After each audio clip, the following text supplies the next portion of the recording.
Firman Tuhan berkata bahwa manusia tidak hidup dari roti saja, tetapi dari setiap firman yang keluar dari mulut Allah.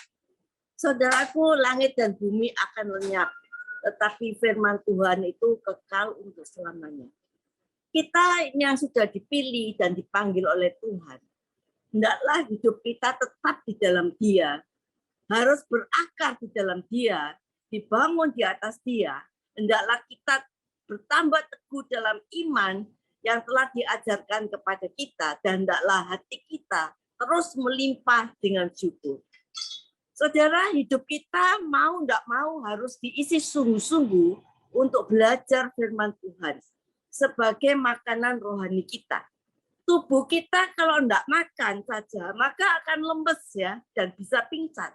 Demikian juga kalau roh kita tidak diisi makanan firman, maka kita tidak akan kuat menghadapi hari-hari di depan kita yang penuh dengan kejahatan, yang penuh dengan kegoncangan. Saudara, hidup kita tidak bisa sama lagi dengan orang-orang dunia. Tetapi dikatakan harus ada pembaruan budi kita. Setiap saat kita mengerti kehendak Tuhan. Carilah dahulu kerajaan Allah dan kebenarannya, maka segala sesuatu akan ditambahkan kepadamu. Firman itu hidup dan berkuasa. Maka dari itu kalau firman itu tinggal di dalam kita, firman Tuhan mengatakan, minta apa saja kita akan menerimanya. Mujizat demi mujizat akan terjadi. Siapakah orang-orang yang bisa menjadi solusi ilahi di tengah situasi yang semakin tidak menentu? Apakah hanya pendeta yang dapat menghadirkan kerajaan Allah di muka bumi? Ya. Untuk siapa Alkitab berkata bahwa kita harus menjadi garam dan terang dunia? Kita semua. Saudara, siapa, golongan apapun, kita perlu belajar firman. Semua orang dapat belajar firman, saudara. Seperti di Zoom pagi hari ini, ya di Amerika dan sore hari di Indonesia. Kita lihat ada beberapa golongan yang ikut dalam Zoom ini, ada ibu-ibu, ada hamba Tuhan, ada orang-orang yang bekerja, ya, ada bapak-bapak, ya. Semua kita harus belajar firman Tuhan.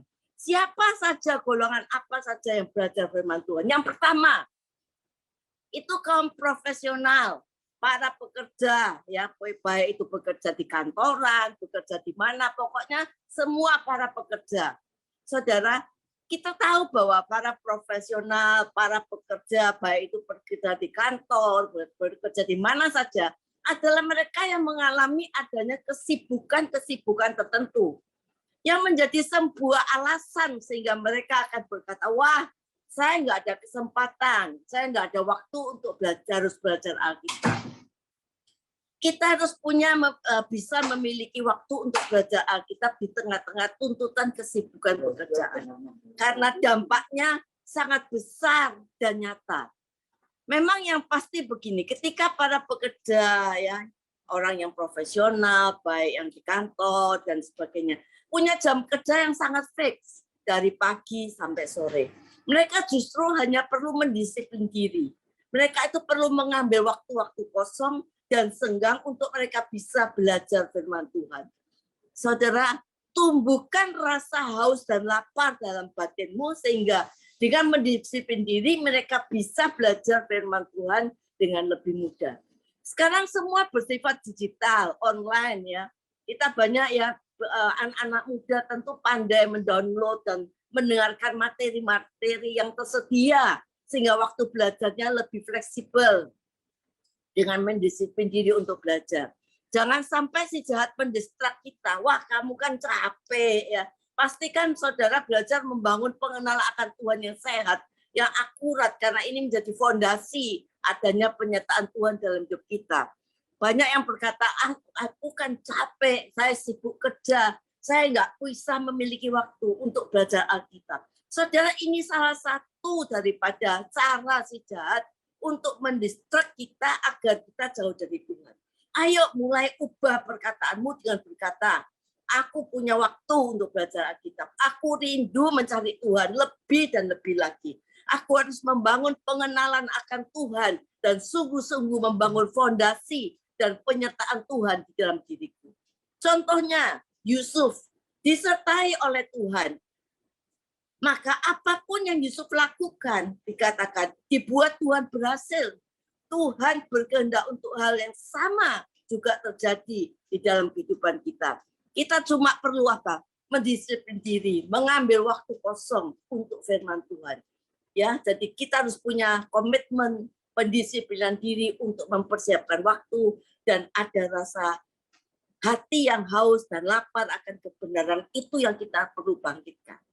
Yang kedua, siapa yang perlu belajar Alkitab? Ya, mungkin banyak di antara kita sore hari ini ikut Zoom, yaitu para senior, para manula, ya harus belajar Alkitab. Ya, yang sudah berumur, ya istilahnya nggak mau dibilang mungkin sudah tua, tapi dibilang senior aja. Termasuk saya, saudara, yang sudah senior. Jadi orang yang sudah senior, yang sudah berumur, sudah masuk usia golden age, ya.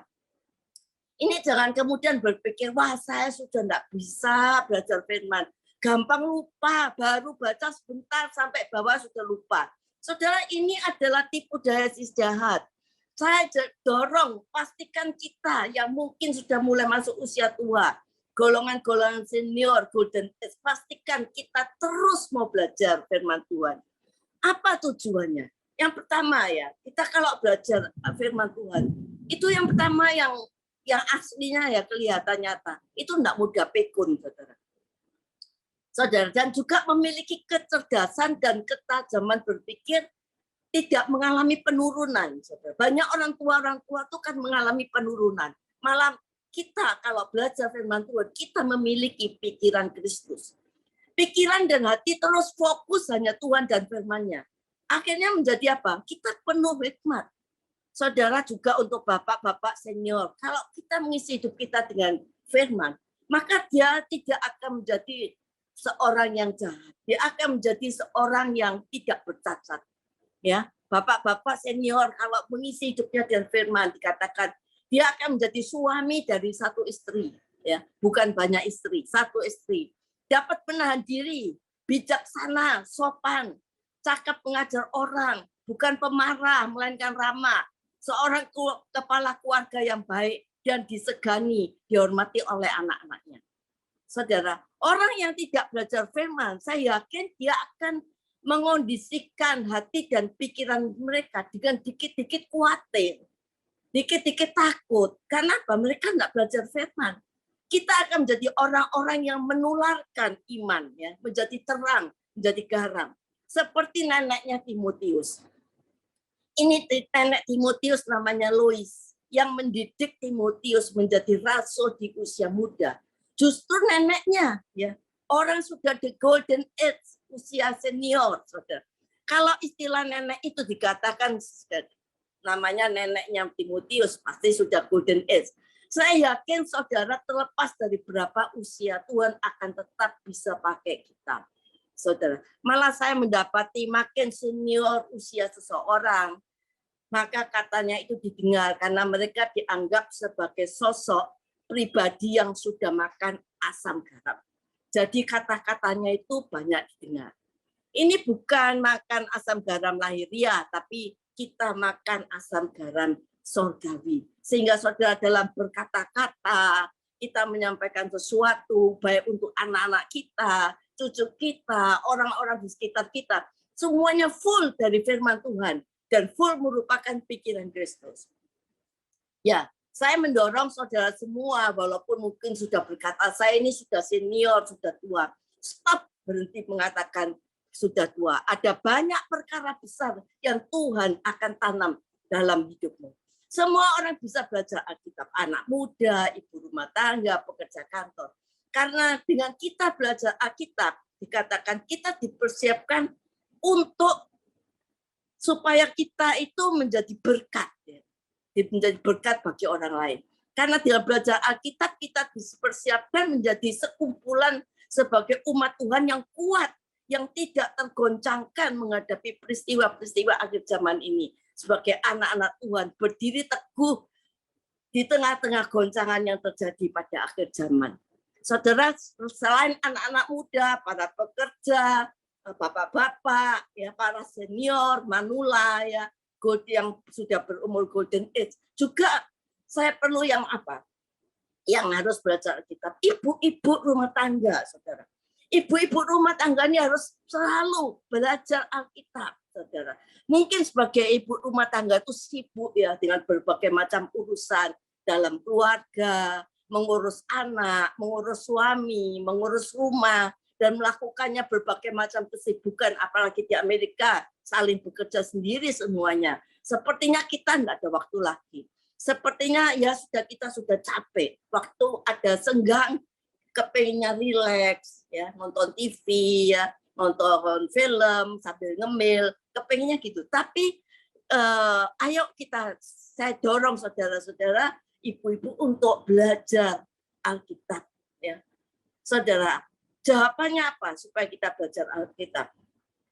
Saya mendapati justru sebagai ibu rumah tangga, kita harus belajar Alkitab. Karena dari firman itu akan terjadi impartasi roh.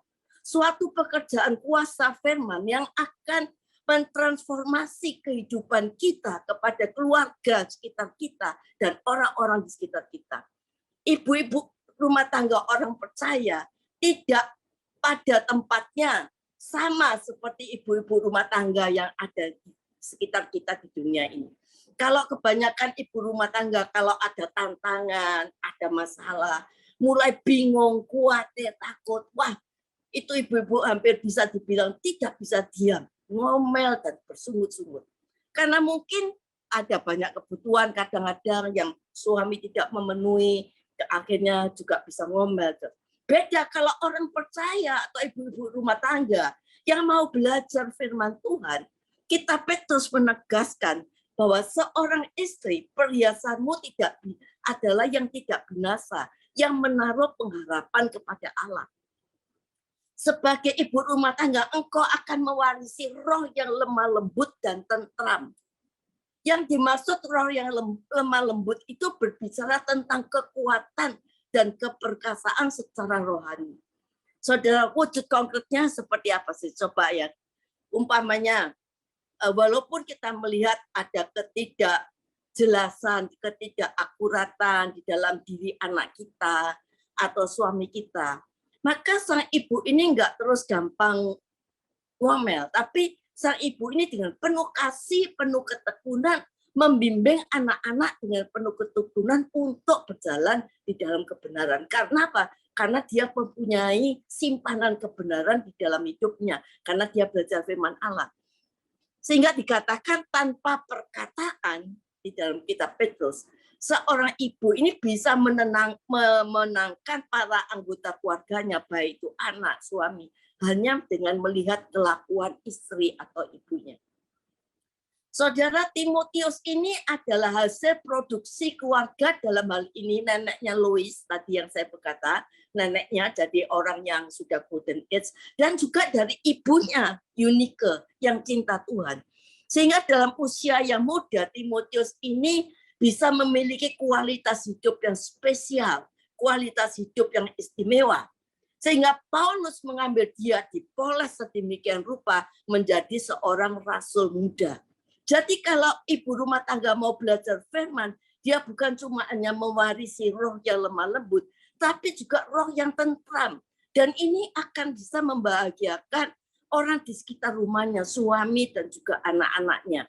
Saudara, juga seorang istri, seorang yang mau tenggelam dalam firman, Tuhan bela dengan kasih karunia. Di surat Petrus dikatakan, kalau suami-suami hidupnya tidak bijaksana dengan istrinya, sebagai kaum yang lebih lemah, teman pewaris kasih karunia, maka dikatakan kehidupannya, doanya akan terhalang. Saudara, ini luar biasa, satu kelebihan yang Tuhan berikan pada wanita. Karena itu saya mendapati dari setiap keluarga, seorang istri, seorang wanita, seorang ibu itu seperti jantung yang mengalirkan kehidupan dalam keluarga tersebut. Nah, kalau sang istri atau sang keluarga ini, sang ibu ini mengalirkan kehidupan ini, kondisinya resah, gelisah, takut, khawatir, nggak ada firman dalam dirinya, maka akan keluarganya juga mengalami rasa yang tidak nyaman juga, akan juga khawatir, akan juga mengalami keresahan dan sebagainya. Dan akan melahirkan anak-anak yang khawatir, takut menghadapi hari depannya. Tapi kalau sang ibu, sang istri atau wanita ini mengalirkan sumber ilahi yang berasal dari roh yang tentram, karena percaya penuh pada Tuhan, karena memegang betul kuasa firman, maka apa yang terjadi? Saya yakin rumah itu akan menjadi kepingan surga. Suasana surga akan nyata di tengah keluarga. Dan tergenapi pepatah yang mengatakan, a thankful heart will create a thankful home, and a happy wife create a happy life. Hati yang penuh ucapan syukur akan menciptakan rumah yang penuh ucapan syukur. Dan sebagai seorang ibu, seorang wanita, seorang istri, saya mendorong semua saudara untuk betul-betul menenggelamkan hidupmu di dalam firman dan roh. Dengan demikian kita akan menikmati realita Tuhan, surga di tengah-tengah keluarga kita. Baik para pekerja, profesional, kantoran, para senior, golden age, para suami, para istri. Ayo semua kita mau belajar firman Tuhan. Kalau sampai kita tidak ada waktu, itu iblis yang menghalangi kita. Sehingga kita tidak ada waktu untuk belajar firman, tidak ada waktu untuk doa, sehingga kita jauh dari Tuhan. Karena itu akan mari kita menguatkan fondasi hidupmu untuk menghadapi masa hari depan dengan tidak tergoncangkan. Langit dan bumi akan lenyap, tapi firman Allah kekal untuk selamanya. Suatu saat, saudaraku, kita pasti dipanggil Tuhan, dipanggil pulang oleh Bapa di surga.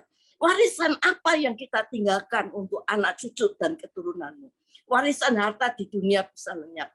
Wariskan firman dan menara iman dan tongkat sejarah hidupmu yang akan tetap terbaca dan menjadi teladan yang tidak pernah binasa. Kalau anak cucu kita punya firman, maka dia punya segalanya. Karena firman sanggup melakukan yang tidak mungkin menjadi mungkin. Yang tidak ada menjadi apa? Tidak ada menjadi ada. Apabila mereka jatuh, firman ini akan menjadi rema untuk membawa mereka kembali ke jalan yang benar. Saya bersyukur firman yang saya tanamkan kepada anak-anak sejak kecil saat ini bertumbuh dan selalu menuntun mereka untuk menjadi anak-anak yang hormat kepada orang tua, yang mengasihi Tuhan dengan segenap hatinya, dan hidupnya sungguh-sungguh sampai rembang tengah hari, diberkati secara rohani jasmani untuk kemuliaan nama Tuhan. Haleluya. Mari kita bukan cuma belajar firman, tapi mau hidup kita tenggelam dalam firman, hidup oleh firman dan hadiratnya. Maka saya percaya kita akan mengalami surga di tengah-tengah bumi ini. Amin.